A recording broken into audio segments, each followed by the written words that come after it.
Pasokan ikan laut yang terus berkurang di tempat pelelangan ikan Labuang, Kecamatan Turi Kale, Kabupaten Maros membuat harga ikan alami kenaikan. Ikan kakap misalnya harganya naik Rp10.000 per kilogram, padahal sebelumnya hanya Rp35.000.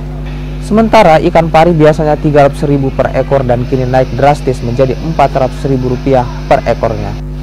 Tingginya harga ikan ini akibat dampak dari cuaca buruk. Imbasnya, penjualan ikan di TPI ini alami penurunan. Saat ini, pihak pengelola terpaksa mengambil ikan dari luar Kabupaten Maros untuk memenuhi kebutuhan ikan di TPI Labuang.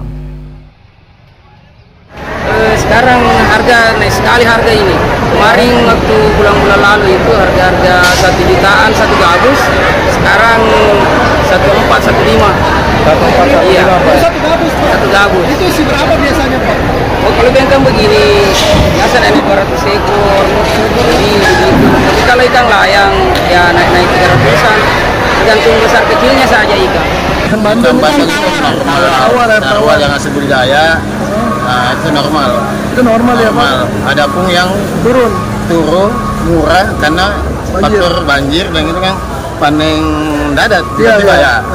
Belum masuk Pak, usianya ya sudah Belum dipanen. ya, hanya murah. Pak, kalau stok berkurang itu kendalanya biasa apa, Pak? Kendalanya stok kurang itu kendalanya kita kadang ada yang dari beberapa daerah suplai.